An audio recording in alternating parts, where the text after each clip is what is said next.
We are witnessing the end of U.S. hegemonic dominance and a shift towards de-dollarization. That is the message you're hearing from Xi Jinping, Putin, and Lula as they meet at the latest BRICS summit, where they discuss de-dollarization and expanding membership for their bloc. This is why this summit is so significant, because you have leaders in at least 23 nations that express desire to join BRICS. And BRICS as a bloc already surpassed the G7 in terms of GDP. So you have BRICS that represents around 40% of the population, 30% of the global trade, and a fourth of the world's economy that united behind the goal of de-dollarization. Woo, we are fucking screwed, fam. It's been a long time coming, fam, because it's not a coincidence that the countries that make up a BRICS and the nations who want to join BRICS have all been victims of Western imperialism and Western sanctions. Lula, for example, has been a harsh critic of Russian sanctions and have been calling for peace talks in Ukraine. Lula has been a harsh critic of the IMF as well, and that's why he's been calling for Argentina to join BRICS, because he blames the IMF for help bankrupting Argentina. BRICS has a lot of work to do, and they're not perfect, but providing an alternative for countries who've been victims of the IMF and U.S. sanctions is nothing but a great thing, and anti-imperialists should be rooting for them. What's poppin'? What's poppin', my friends, my family? It's great to join me on a Friday. Nick at noon live. What's poppin', my friends, my family? There's an early stream today. CJ is also going live today. I have another run I am going to do for Kansas City Mutual Aid. We had a great week so far. We have supplies to get rid of as well. So I still have another run to do this weekend. So I had to do this a little bit early because I'm going to make a supply run here soon. A lot to discuss. You have the massive BRICS expansion, and this is giant because you have Iran, you had the UAE, Egypt, Ethiopia, Argentina, 6 new countries that joined the bloc, and they are fighting for the goal of de-dollarization. You have around 50% of the world's oil production is now part of BRICS. That's giant. 4 out of $10 that is spent in the global economy goal of de-dollarization. But let me know how the stream is going. I've been hesitant to stream on my own because of internet issues. So if the stream cut out, I may join CJ later because we got quite a bit to cover. Not only do you have this massive BRICS expansion, we had a debate.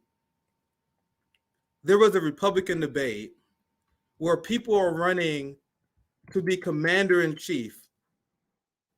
People who are going to be in charge of U.S. foreign policy, leaders of the executive branch. But they spent, 15 minutes on foreign policy?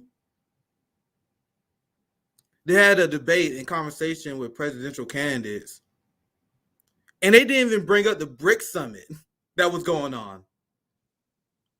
Because these countries have the express goal of de-dollarization. And you would think that if you're talking to a presidential candidate, there's something that you want to talk to him about, right? Saudi Arabia, United Arab Emirates, Iran, Ethiopia, Egypt, Argentina, joining BRICS. But no conversation, no question in the GOP debate. That's exactly what it was, Mad Crab. I see you guys, fam. I see you guys today. The GOP debate was nothing but China. And we're going to cover the Vivek Glenn Greenwald interview because Glenn is one of the few serious journalists that actually was at the GOP Republican debate. Probably a handful. Probably one of the only serious people that was there. So he has a conversation with Vivek, and he asked him about his unhinged China policy. And that's the part of the conversation, that I'm interested in. And that's what we're going to cover, right? So this is the big news. We got the 6 new countries that are joining. Ethiopia, Egypt, Argentina is also joining. Lula famously calls out the IMF because the IMF, because their financial stranglehold on these countries have been choking Argentina. And this is a big reason why Lula was a staunch advocate for Argentina joining the bloc. Now, Saudi Arabia, fam, that was surprising to me. I read before that Lula was against Saudi Arabia joining the bloc. Now they're in. Indonesia is not in. I think they decided not to do their to join BRICS. BRICS didn't approve the application, so no Indonesia. But Saudi Arabia joining is a big deal. Big deal. And remember, guys, it was China that ended the genocide in Yemen. You had the Saudi Arabia, Iran peace deal. Let me find a receipt for that. Saudi, China. You had it was China who created peace between Saudi Arabia and Iran. It was China that ended the war in Yemen. And now there's reporting behind China and India squashing their beef. Their number one priority, and this is what they was talking about in the BRICS meeting, was to end any hostilities over their border dispute now. So I want to show you. I want to show this. There's a funny headline that they wrote, I think in the Washington Post, where they was complaining about this. Look at this. Look at this New York Times headline. Chinese broker deal upends Mideast diplomacy and challenges the United States. What you need to know about the China-Saudi-Iran deal. So China brought Saudi Arabia and Iran together. Now they're joining BRICS. Now they got control of 52% of the oil reserves. Or the oil production, in the world. Now China and India is having conversations about being nice. Hostilities between China and India are fading away. So you have all these countries that are pursuing peace almost as a fuck you to the United States. Almost as a big giant fuck you to the United States. Because the United States unhinged foreign policy. Let me show you guys this graph here. This is a great graph. Big shout out to Angelo here. Visualizing the BRICS expansion. Saudi Arabia is the only $1 trillion economy being added to BRICS. I think that the GDP projection 29%, 46% of the world's population will be joining BRICS. And you're gonna have high population growth countries like Ethiopia. And when you have the UAE, Iran, Saudi Arabia, that's gonna double BRICS' share of the global oil production, fam. This is giant. But despite that, they have an entire debate, fam. They have an entire debate without talking about this. People interview presidential candidates without talking about this. You guys know we had Dr. Cornel West on. We asked Dr. Cornel West about BRICS and the rise of people speaking out against the petrodollar. I showed him the Lula quote on how we need to separate between the dollar. If you're talking to a presidential candidate, you're not bringing this up, you're unserious, because it's something that Americans have to pay attention. This is probably one of the most significant developments, along with the Ukraine war, since the war on terror. And that's why I'm doing the mutual aid that I'm doing now. That's why we need to change our culture, fam. This rugged individualism that you guys got used to, that people embraced, that led to historic amount of depression and mental illness and led to this violent society. We need to change our approach because the de-dollarization is happening. U.S. hegemonic dominance is ending. And if you still want to follow this capitalistic, individualistic competition approach to your neighbors, things are going to get real dicey real fast here. We need to change our culture and the way that we view taking care of each other.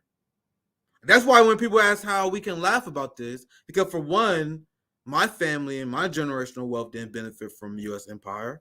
So this is not going to really hurt me because our family always struggled, right? Secondly, this is going to force a lot of people to readdress how we live and how we consume, how we address our community and our concerns. Once again, while we forming chapters, we're trying to change the culture firsthand. But this is what I mentioned earlier. You have Xi Jinping and Moody agree at BRICS to prioritize de-escalation efforts at the Himalayan border, because this has been something that's been going on for quite some time. India and China have been friendly with each other over territorial disputes. I just not realize I still got this damn pick in my head. I did not realize that. That's funny.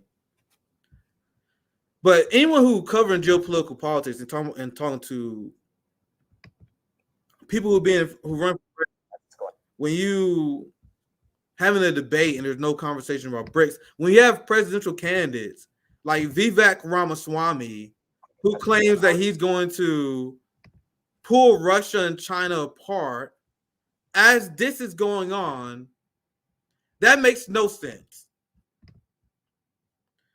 The Russia-China bond is ironclad right now. Let's see. I'm going to show you guys this. They spoke about this because the Ukraine war really brought these countries together. And you had Xi Jinping who met with Putin earlier last year, and they talking about how we have a new tight-knit bond rooted around the goal of propelling us to a multipolarity global society, right? Ending U.S. unipolar dominance. But Vivek is somehow going to disrupt Vladimir Putin, which is shared by the will of the Russian people and the Russian government. Xi Jinping, he's going to stop this by the power of positive thinking.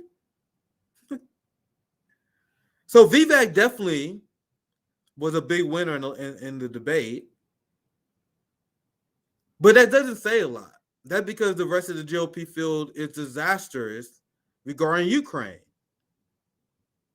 I think it was Vivek and Ron DeSantis, the only one who was speaking any sense on Ukraine. You're going to see it here again.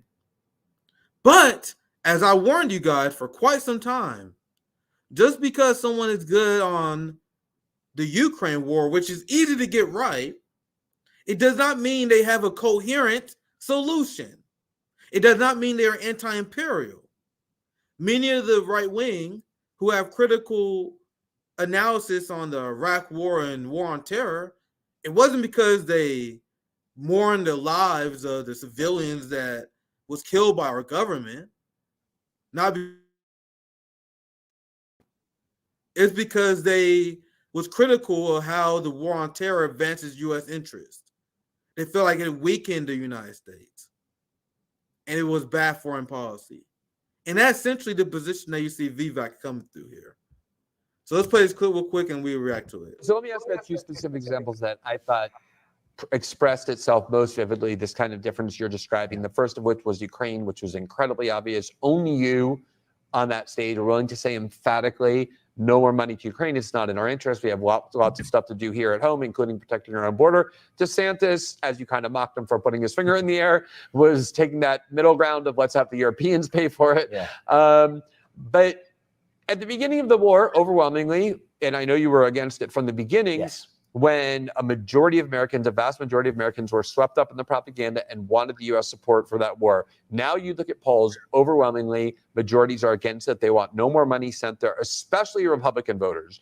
That's an overwhelming, clear view. We don't want any more of this money being sent. And yet every single person on that stage, besides you and maybe Ron DeSantis, doesn't care about that, doesn't care what the voters want, doesn't care what people think about where they want their tax money spent. They want to continue to lavish Zelensky with all of the money that he wants until the end of that conflict, which won't be for years from now. Why do you think that for politicians who do pay attention to polls, if they're going to be successful, they are nonetheless so willing to ignore the sentiments of their own voters to continue to insist on this policy that people oppose? So that's the easier answer. There's a harder question lurking behind it. The easy answer I can tell you from experience: donors. The donor class of the Republican Party fundamentally disapproves of the message that I delivered on that stage. And it's the one thing that's holding Ron DeSantis back, right? Because his campaign is run. I actually want to reach out to Vivek because he tweets us out a lot. And he's a big capitalism simp. Capitalism is the best system to pull people out of poverty. I swear to God, I would love to debate this guy.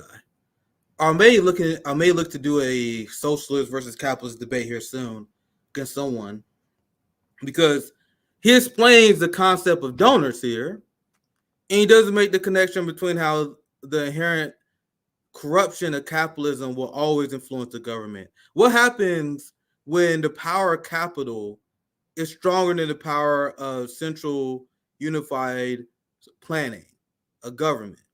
It leads to corruption, right? So Vivek has criticism of the COVID policy. A lot of people on the right have criticism of the COVID policy. And we will all acknowledge that Moderna and Pfizer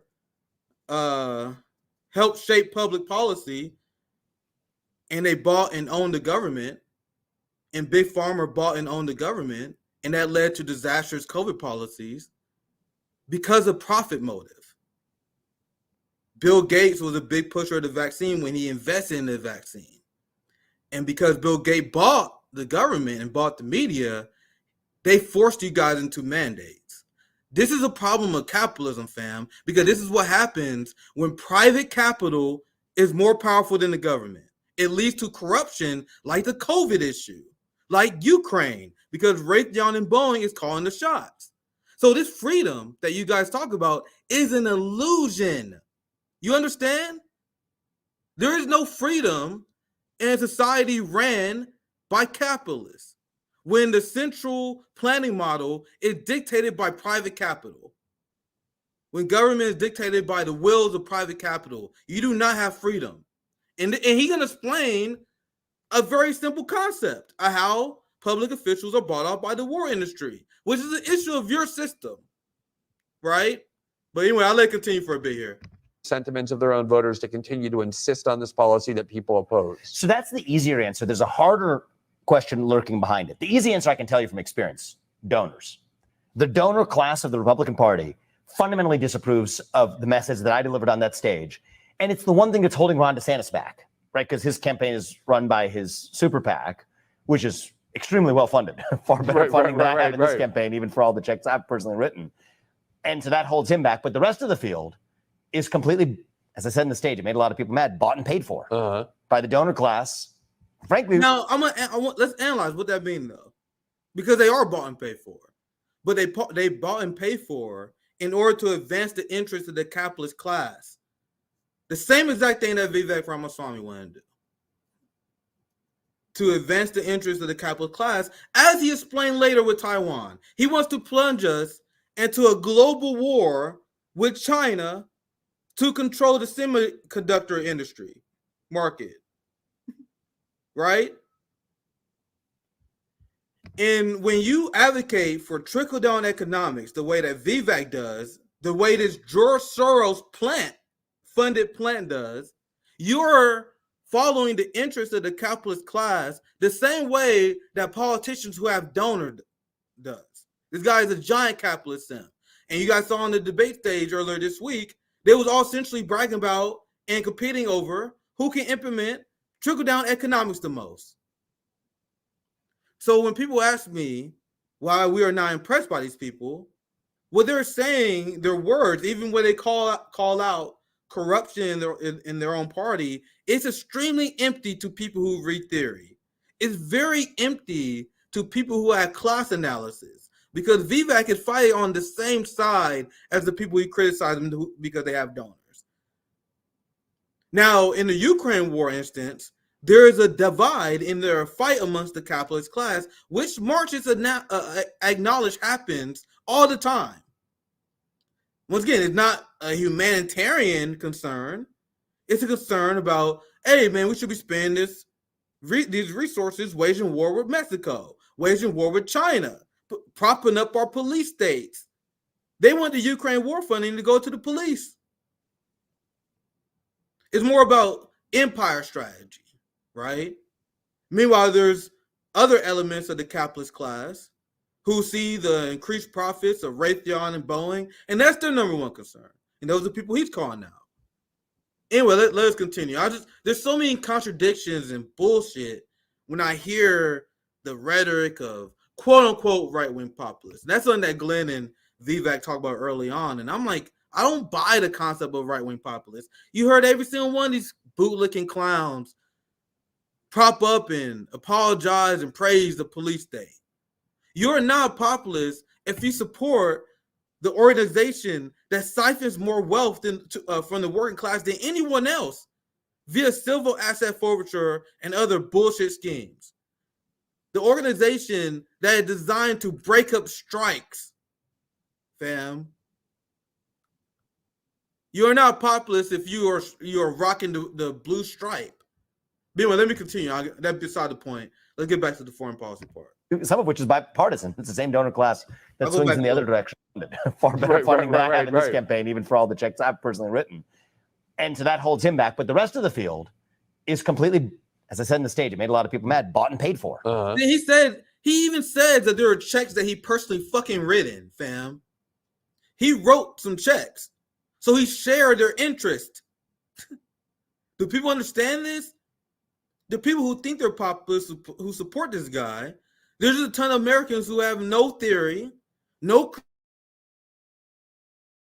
The guy wrote the check to politicians. He has their same class interest.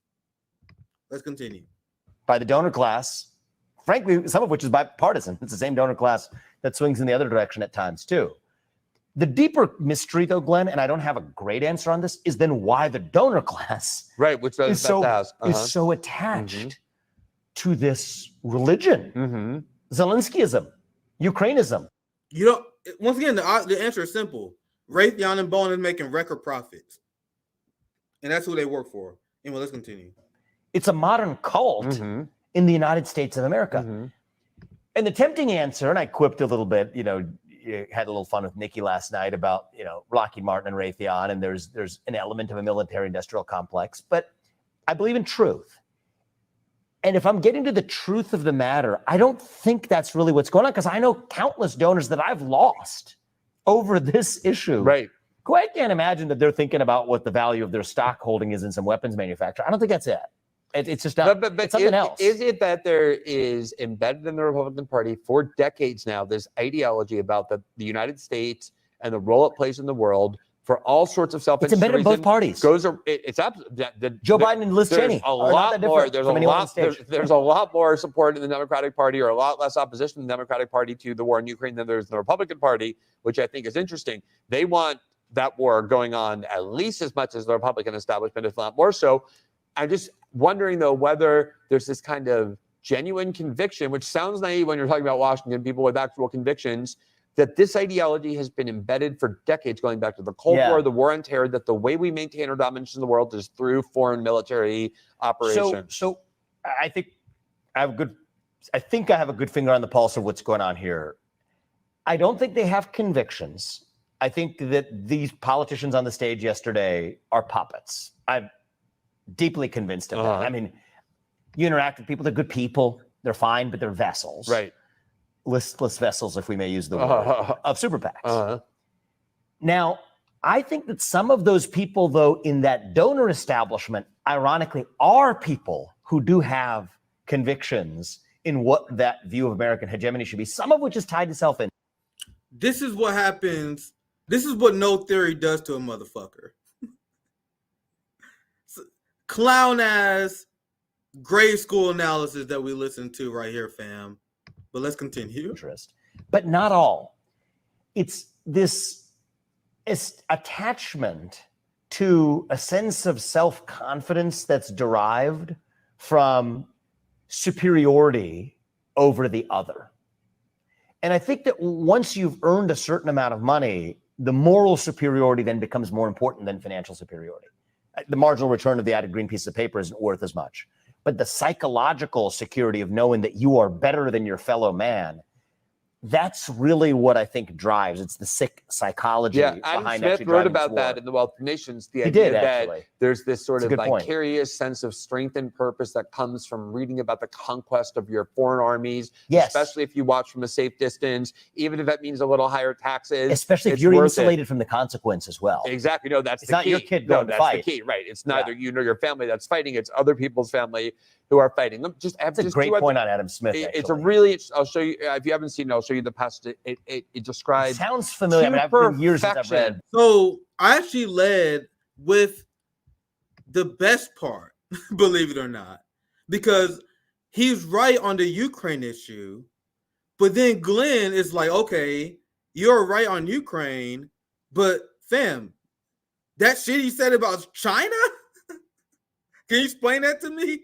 So listen to this. It's from The Wealth of Nations. Just two more questions, and out of respect for your time. One is on the alliance is the greatest military force threat we face. You said the only war you want to start is against this fourth branch of government, the deep state, the regulatory state, and yet that kind of your opposition to involving ourselves in the war in Ukraine is really about a desire instead to focus that kind of military confrontation with China to start a new. Absolutely, Glenn. Absolute. Fantastic follow-up question.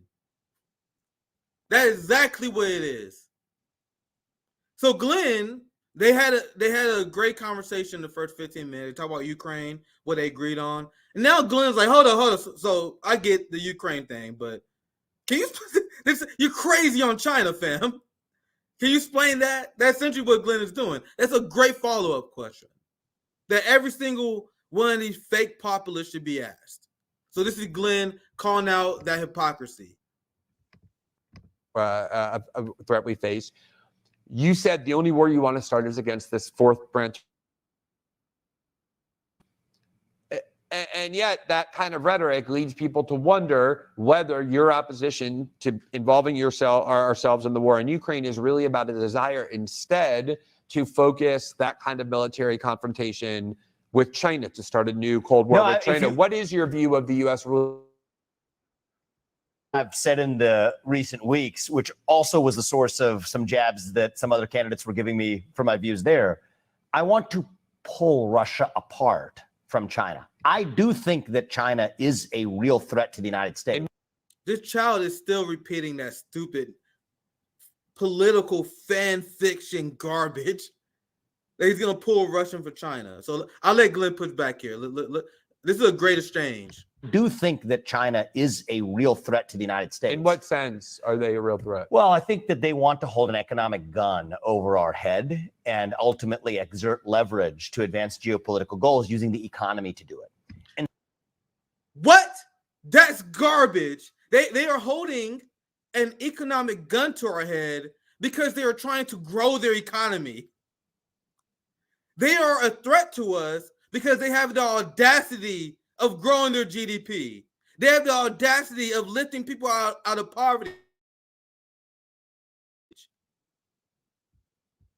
And this is why it's always funny to ask these people, why is China a threat? Why do you think China is a threat? Well, China is a threat because they're using their economy, they're growing and they're building shit. Beyond parity. You guys want to hear that again? That's essentially what the answer is. Who put sanctions on countries who disagree with them on economic philosophy. Socialist countries, countries that resist the influence of United States corporations and companies, the United States put sanctions on those countries. But Vivek want to convince you that China is our enemy because they're reaching prosperity. Any non-white country, okay, if you're the UK, if you're France, if you're anyone in Europe and you want to expand, that's okay. If you're a socialist country in South America, if you're a country that overthrow your corrupt capitalist government in Africa, the United States say, no, not like that. Do you guys see how the China warmongering has to be the number one thing we address right now? Vivek is no populist, imperialist, or anti-war movement. Because trust me, it gets worse. It gets worse. This is him in Glenn with the very basic follow-up destroys him. I'm gonna let it play some more, and then I do some more analysis afterwards. What is your view of the U.S. relationship with China going forward? Look at what I've said in the recent weeks, which also was the source of some jabs that some other candidates were giving me for my views there. I want to pull Russia apart from China. I do think that China is a real threat to the United States. In what sense are they a real threat? Well, I think that they want to hold an economic gun over our head and ultimately exert leverage to advance geopolitical goals using the economy to do it. And so I think the right answer is there's a few different things. One is declare economic independence from China. I think that we cannot live in a world in which we're dependent on an adversary for our modern way of life. We can talk about the role of India or Australia or other nations, bilateral trade relationships with other countries. I don't like the multilateral stuff because it comes with a lot of baggage. You guys see, there's no focus on improving the conditions of the working class in this country, the global working class. There's manufactured striving through bullshit competition. China said, why don't we cooperate and build shit together? That's why they've forgiven debts in Africa. That's why they lifted poverty to millions and millions of people out of poverty in the country, helping countries in the global south and Africa lift their people out of poverty. Because why are we viewing this as a competition? Crazy shit right here. In which we're dependent on an adversary for our modern way of life. We can talk about the role of India or Australia or other nations, bilateral trade relations stuff because it comes with a lot of baggage and garbage about climate change, but strong bilateral relationships from Japan to South Korea to India can play a role in this. Pulling Russia out of its military alliance with China by reopening relations with Russia. If we reopen economic relations with Russia, Russia doesn't have to rely economically on China. Freeze the current lines of control, Korean War-style armistice agreement, end the war. You know why Putin, Russia, Xi Jinping, and Iran and these countries will never agree to the nonsense that Vivek Ramaswamy is talking about right now? Because the United States is a stupid fucking country that changes administrations on a flip of a dime. So what happens when you have someone who switches your policy and like, oh, I want to do a hard line stance on Russia again. Let's put the sanctions back up. And this is what the Iranians learned. The Iranians made the Iran deal with the Obama administration that helped end their nuclear program.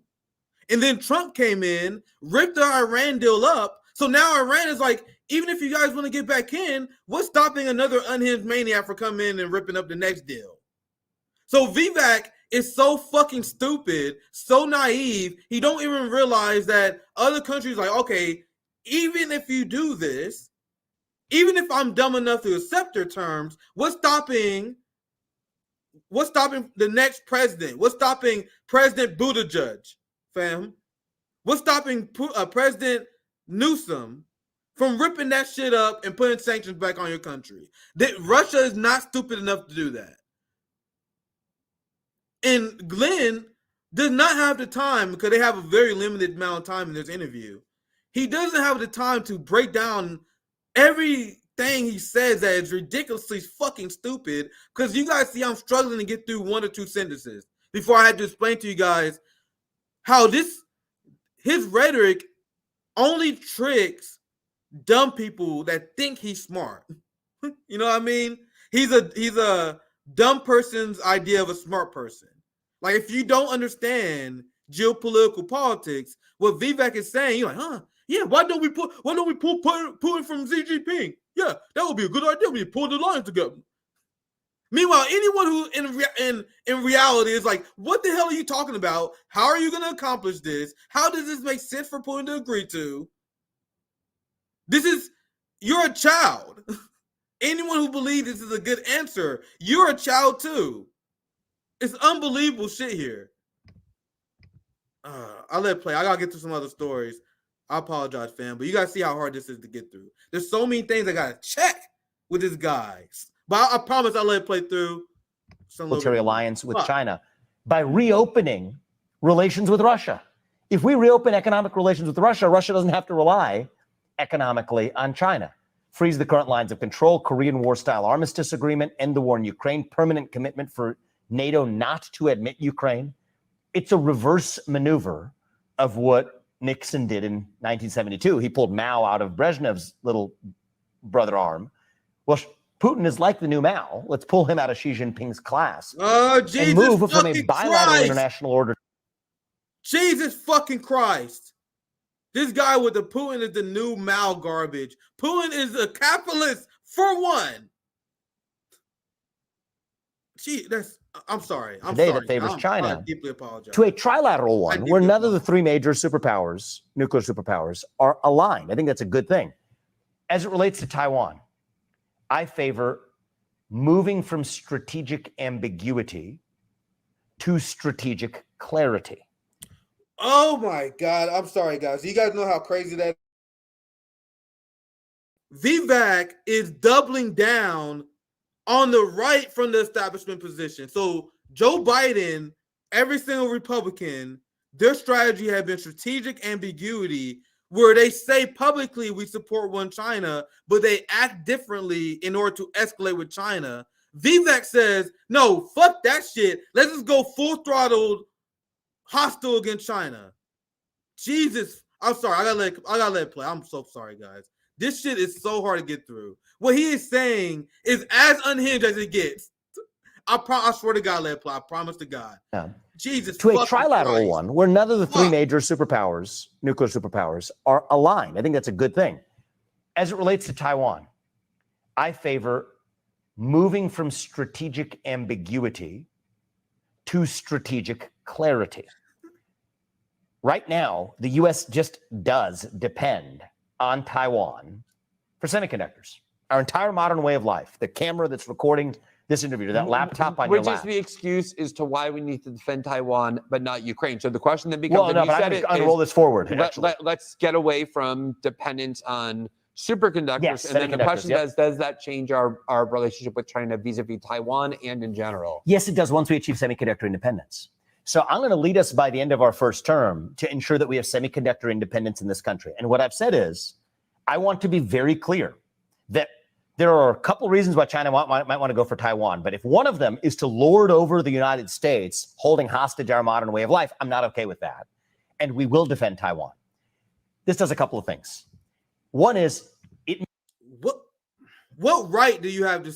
This is Taiwan and China. What right do you have to say and make these proclamations? Makes Xi Jinping have to be a fool to invade Taiwan before we do have semiconductor independence. If he wants to fulfill the nationalistic goal from 1949 and Chiang Kai-shek and Mao Zedong, that's a separate discussion. But as it relates to lording over and squatting on the semiconductor supply chain, no. The answer is no. So we'll pull Russia out of their hands. We'll partnership with India, control of the Malacca Strait, where China gets its Middle Eastern oil supplies. And then after 2028, the end of my first... Oh, just casually, we're going to pull India out of BRICS, pull Russia away from the United States. We're going to just casually do this stuff. People think he's smart. He's just saying political fan fiction garbage here. And he said earlier, we will make it so Xi Jinping would be crazy to invade Taiwan. No, you guys would be crazy to wage war with China because that would destabilize the global economy. You psychopath. What you are talking about will potentially start a war that will destroy the global working class over semiconductors. let me let it continue. This is crazy, cuckoo for Cocoa Puff shit that we hearing from Vivek here. We do have semiconductor independence. If he wants to fulfill the nationalistic goal from 1949 and Chiang Kai-shek and Mao Zedong, that's a separate discussion. But as it relates to lording over and squatting on the semiconductor supply chain, no. The answer is no. So we'll pull Russia out of their hands. We'll partnership with India, control of the Malacca Strait, where China gets its Middle Eastern oil supplies. And then after 2028, the end of my first term, when I will lead us to semiconductor independence, our posture changes. And I think that being honest about that, as a U.S. president, to say that I'm advancing U.S. interests, that is credible. People can actually, not only people at home, but even other actors on the global stage can take credible signals for that, because I expect them to act in their self-interest, just as they can expect me, representing the United States, to act in our self-interest. And that is the single most effective way of deterring China from going after Taiwan while avoiding war, especially during the period that we literally do depend on Taiwan for our modern way of life. And this also puts Taiwan on notice. I mean, this is a nation that's spending 1% of its GDP on military. It has the U.S. behind it, ready to defend it. It should be at 5% of Taiwan's GDP should be spent on its own military defense, if that's what they want. They have an election in 2024. The KMT has different views than Tsai Ing-wen. That's their nation's issue to sort out democratically in terms of where they are, but this puts them on notice. Taiwan would have to be a fool not to increase its military spending as a percent of GDP. Xi Jinping would have to be a fool to go for Taiwan before we have semiconductor independence in this country if we move to strategic clarity. And then the traditional establishment came like a ton of bricks on me for this view. They came at you. Anyone with a rational mind will come at you because you're making up a fairy tale. You sound like a child. This guy is a very successful capitalist. And like all these capitalists, they get a big head. And they think because they're good at capitalism, they know shit about politics. What he is saying here is not grounded in reality based on how China and Russia will react to their partnership. He said he's going to pull India out of the relationship, despite the fact that I'll show you guys that India and China is closer than ever, and they were trying to mend the current disagreement they have on the Malaysian border. Like, all this shit is happening, but Vivek is making up nonsense. So when he says this stuff, a lot of dumb people think he's smart. Meanwhile, anyone who knows anything about geopolitical politics is like, what the fuck did this guy just say? And you guys going to see Glenn's going to kind of react that way too. Haley referenced it last night, but all right. The funniest part about this, Glenn, though, that I, if we had more time in the debate, I would have thrown back in their face, and maybe I'll do it in the next debate, is this is under a status quo when the U.S.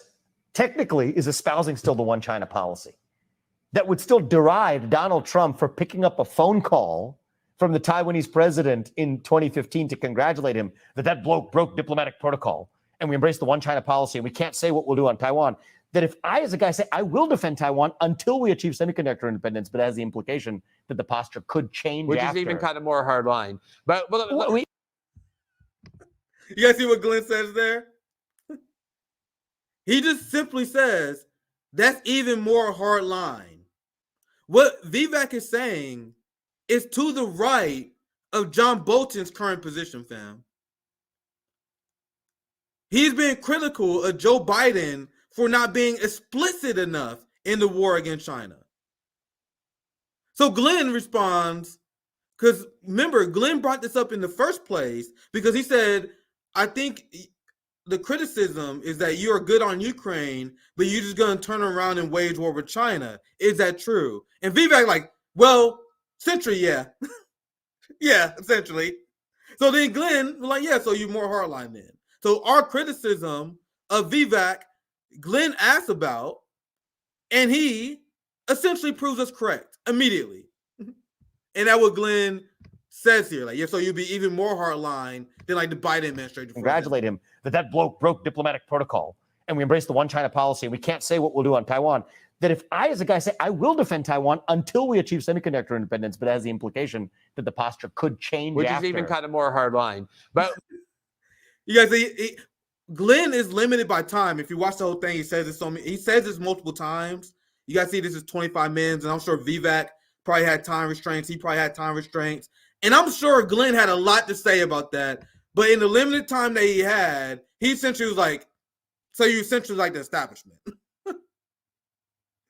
I asked you if you will, just because, will you end the Ukraine war just to go war with China? And essentially you double down the establishment. Anyway, that's great. I'll play the last few seconds just so you guys get the full context, and then I'll move on to the next segment. Just because we're going low on time. These Nick Solo episodes, I'm going to keep it around an hour. So I got to get to the Trump Tucker part soon. So I'll just play the last part of the interview as the way to close the segment out.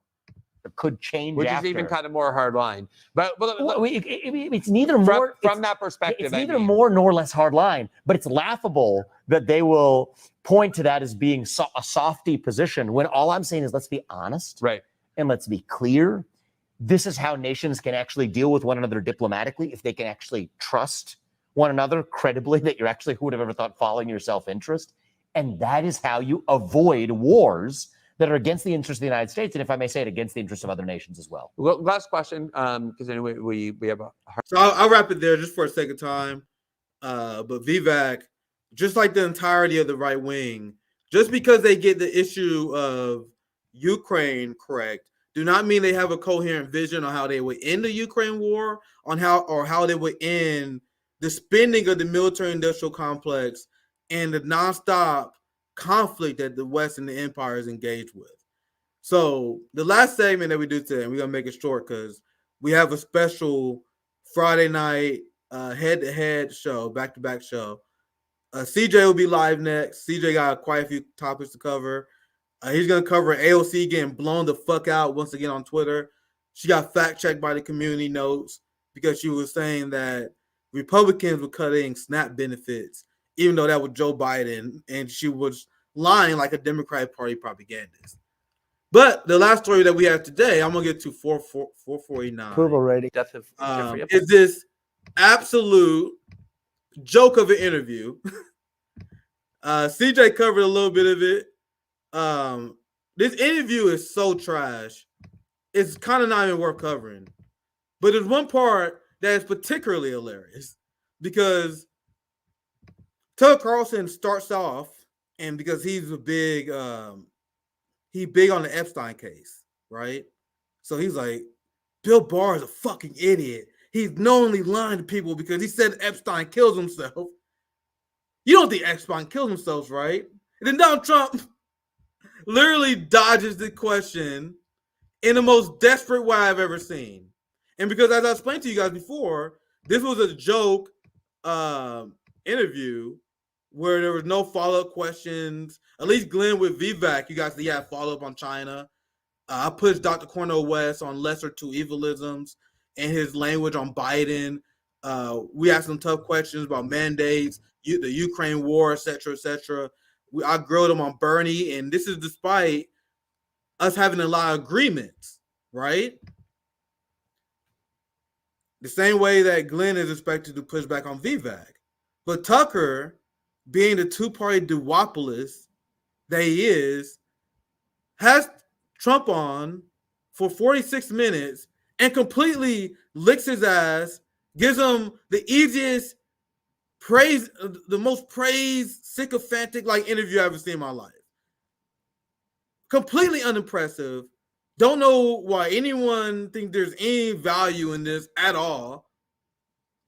Because Tucker apparently supports Julian Assange. If you support Julian Assange and you got the guy in front of you that tried to kill Julian Assange, how about you ask him about that? If you have criticisms of Bill Barr, if you have criticism of Mike Pompeo and all these war hawks like John Bolton like you do, why don't you ask Donald Trump about why he hired so many deep state swamp monsters? No hard questions. This is probably, and I watched maybe about 25 minutes of this whole thing because I'm really struggling getting through this whole thing. But as far as I've seen, this is the only tough question that Tucker asked of Trump. And I think he asked this question because he believed that Trump would get this right because Trump watches Tucker. But so Tucker is aghast at Donald Trump's answer, which is pretty predictable to me because we know that Trump and Epstein have relationships as well. Tucker tries to ignore that. But Tucker is like shocked at his answer and he doesn't really push back. Let's listen to this weak shit here. I might have to reload it. Let me try to pull this up again. I've been friendly with Pennsylvania for issues, and Right here. This good. just it doesn't work out for us. It was clear. This is kind of far afield, but it was just interesting. I read Barr's account of his time. He wrote a book about it, right? His autobiography, and in it he lies about Jeffrey Epstein's death. Clearly lies. Do you think Epstein killed himself sincerely?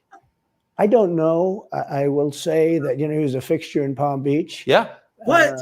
I don't know what Barr said about it either. I have no idea what he said. What did he say? He killed himself, probably? He said he killed himself and that they were going to do this investigation. They never did the investigation. It's never been public. Well, and they hid it. And like, why are they doing that? And clearly Barr knew. But why would Bill Barr be covering up the death of Jeffrey Epstein?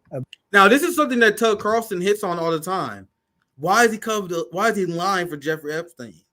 So watch Trump do the same thing essentially that Tucker Carlson is accusing Bill Barr of doing here. And Trump saying that there's a chance that Epstein didn't kill himself is absurd. I'll explain here soon. Bill Barr didn't do an investigation on the election fraud either. Okay, he said he did, and he pretended he did, but he didn't.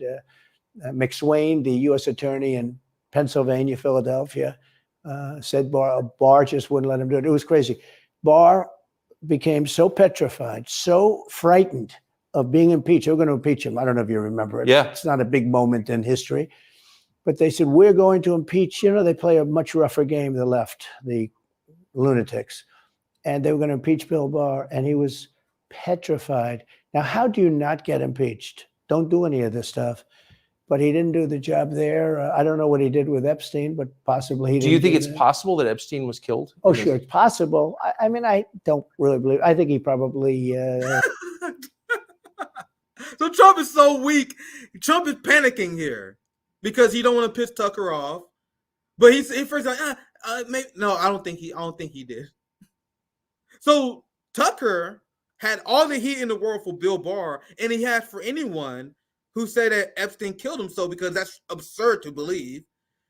So then after Tucker brings it up again and pushes him, Trump like, I don't believe he killed himself.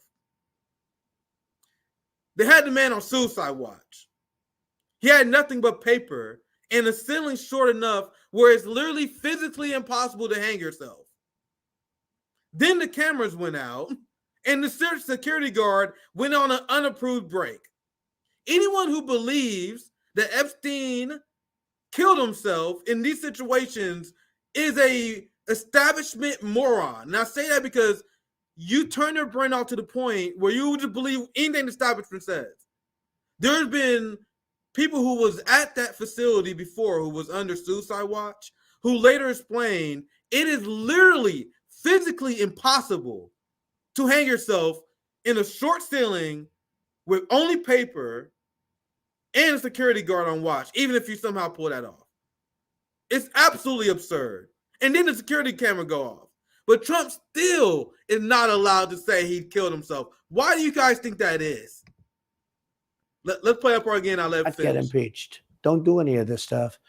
But he didn't do the job there. I don't know what he did with Epstein, but possibly he didn't. Do you think it's possible that Epstein was killed? Oh, sure, it's possible. I mean, I don't really believe. I think he probably committed suicide. He had a life with, beautiful homes and beautiful everything. And he, all of a sudden, he's incarcerated and not doing very well. I would say that he did, but there are those people. There are many people. So that's just Trump straight out saying that, yeah, I think he committed suicide. Yeah, he was a very successful man. His life was ruined. So somehow he hung himself with only paper on the short ceiling. So surely Tucker Carlson is going to grill him on this, right? Because he just called out Bill Barr for this. And now Trump has the same position as Bill Barr and the establishment does, because he also was part of the Epstein corruption. So does Tucker Carlson push back on this notorious, most viewed interview of all time? Really believe. I think he probably committed suicide. He had a life with, you know, beautiful homes and beautiful everything, and he all of a sudden he's incarcerated and not doing very well. I would say that he did, but there are those people. There are many people. I think you're one of them, right? But a lot of people think that he was killed. He knew a lot on a lot of people. He was killed. You think so? I think the closer you look, I'm not a conspiracy person at all. I believe everything I hear. But yeah, the closer you look into it, I mean, the Attorney General of the United States, your Attorney General clearly lied about the Epstein death. See, calling out Bill Barr for lying, but Trump is lying too. You guys think that Trump don't know about this case? Get the fuck out of here. He pretended he haven't been following this case, fam. We know that Trump watches Tucker Carlson. We know that Trump watches Fox News. So Trump didn't see a single segment on Fox News about Epstein. So Trump is lying regarding his entire answer. Trump like, Epstein, nigga, I don't know anything about no Epstein. It's the same thing that Bernie did when asked about when he was asked about Ukraine. Bernie was like, I don't know anything about Ukraine. Tucker like, he definitely killed himself because of the reasons why I just explained to you guys. It's fucking that story that the establishment concocted is absurd. This guy killed himself under suicide prevention where no one ever did that before. He did the impossible. The impossible. And the security guard didn't see it, and the security footage was down. What kind of moron believes that? Who believes that? Trump does. Bill Barr does. But you guys see the venom that Tucker has for Bill Barr for saying essentially the same thing that Trump believes? So I'll let it play again because you expect Tucker to go harder at Trump, and let's see what he says after Trump's next. The closer you look, I'm not a conspiracy person at all. I believe everything I hear. But yeah, the closer you look into it, I mean, the Attorney General of the United States, your Attorney General clearly lied about the Epstein death. Yeah, and he was. Why? He was certainly. It wasn't well done. They had no cameras. They had no anything. Everybody was. Oh, so you do know. So you do know about the case. You do know. Tucker didn't say anything about that. So you do know about the case, but you still say that Epstein killed himself. Interesting. Sleeping, and you know, a case could be made. Look, I'm not going to get involved in it, but I can tell you, a case. You look at that reaction by Tucker. That is pure panic. Like he laughs, look at his camera like, oh, what the fuck? Because he realized that Trump is the guy that he was criticizing. Now, does he take that time? Now, does he reassess and call out Trump for this garbage that he's spewing about Epstein? Let's see. I don't want to spoil it. But I want you guys to look at Tucker's reaction after Trump's response. His laugh is just pure like, you can't be serious, fam. You can't be serious. I believe everything I hear. But yeah, the closer you look into it, I mean, the Attorney General of the United States, your Attorney General clearly lied about the Epstein death. Yeah, and he was. Why? He was certainly. It wasn't well done. They had no cameras. They had no anything. Everybody was sleeping, and you know, a case could be made. Look, I'm not going to get involved in it, but I can tell you, a case could be made either way. But I'm not going to get involved in it. A case can be made either way. That's some Marianne Williamson shit right there. I don't know. I can see the case either way. I can see the case for the Ukraine war. I can see the case against the Ukraine. That's the same thing Marianne Williamson does, fam. I can see the case either way. And you explained just now how you know the case. You know that the security guards were sleeping. You know that the cameras were down. But you still saying that the case can be made either way? And then you, the commander-in-chief, don't want anything to do about it. Now, a guy who's been rumored to be part of the Epstein flights, someone who's been connected with Epstein before, you would think that you would want to condemn Epstein, right? Right? It's almost like this motherfucker is afraid of saying shit about Epstein. Now, once again, I want to do the preface again. Will Tucker Carlson call this out? He was certainly. It wasn't well done. They had no cameras. They had no anything. Everybody was sleeping, and you know, a case could be made. Look, I'm not going to get involved in it, but I can tell you a case could be made either way, but it certainly wasn't the most well-run place. So the reason I'm asking you is I'm looking at the trajectory since 2000. So you're gonna push back and go hard on him the same way you went hard at Bill Barr, right, Tucker? You're an independent journalist. You got the president right in front of your face, lying to your audience that Epstein didn't kill himself. So surely you're gonna follow up, right? In 2015, when you got into politics, for real, and then won. It started with protests against you, massive protests, organized protests by the left, and then it moved to impeachment twice, right? And now indictment. I mean, the next stage is violence. Are you worried that they're going to try and kill you? Why wouldn't they try and kill you? Honestly, why the establishment so mean to you, Trump? Why do you think the establishment hates you, Trump? That's your follow-up? You're not going to grill him on Epstein some more? Essentially, the theme that this entire interview is, the entire theme of this interview is, hey, Trump, why do you think these people are so mean to you? Fam, you guys will fucking destroy us if we had a politician and we gave him an interview like this. We grilled Dr. Cornel West on the lesser of two evils. We asked him about mandates. We asked him and we questioned some rhetoric that we disagree with.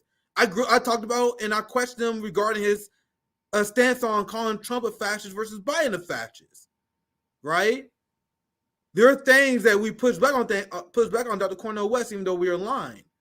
Meanwhile, Tucker Carlson handling Trump with kids' gloves because he's making a calculation that he can't piss off Trump supporters. So now I'm asking you guys, I said it earlier this week, when I was like, I'm not interested in this. I'd rather see Trump on a debate stage talking about Ukraine with his competitors. That would have been way more interesting than this shit. Tucker Carlson does good stuff when he calls out and he is oppositional to the establishment. Everything he does regarding Trump, which is a lot of his work, is garbage. There's the Tucker Carlson that grills Mike Pence, that does good stuff, and then there's the Trump sycophant, Tucker Carlson, that is worthless. Two-party duopolis trash. Calling out all the wars. Calling out the establishment. But you're not calling out Trump for hiring the establishment? Not draining the swamp?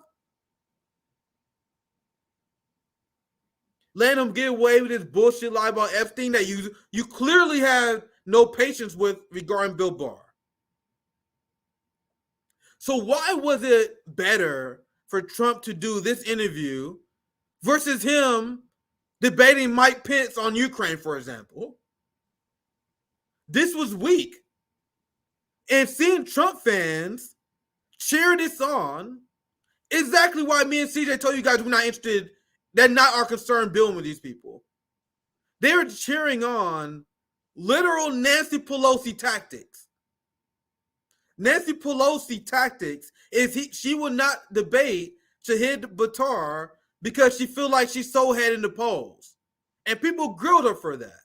People grilled Joseph Biden, Jim Crow Joe, because he refuses to debate RFK and Marianne Williamson. But then Trump is such a pussy, he refuses to debate weak-ass Chris Christie and Mike Pence, and he runs to do a softball interview with Tucker Carlson. What a weak cuck Trump is. This is the person that impressed MAGA communists? This is what people think the right-wing populist movement is made of? Consider me not impressed. As I've explained many times. Weak little cuck ran to do a little softball interview. And once again, I can say this stuff because I explained before, the Democrats who make fun of Trump are hypocrites because Joe Biden don't debate. So are we going to be consistent and call out Joe Biden for not debating? Why is Trump off the hook? Tucker? Anyway, we about an hour in. We got a double header for you guys. CJ will be live covering some other stories I didn't get a chance to cover. I think it's a good way to wrap this up. I appreciate you guys for joining me. That'll be end of my week here on RBN. I will be busy giving out some more, the last bit of school supplies. I'm about to make a run. That's why we couldn't do Nick and CJ today, because I had to go live a little bit earlier to cover some of the events that we hold today. So make sure you guys check out CJ here later today. Make sure you guys like, subscribe, support us on Patreon if you guys enjoy these streams. I'm thinking about doing these short 1-hour streams throughout the week to cover some short stories like these. So I appreciate you guys for watching. Make sure you guys subscribe if you haven't. Make sure you support us on Patreon. Have a good day.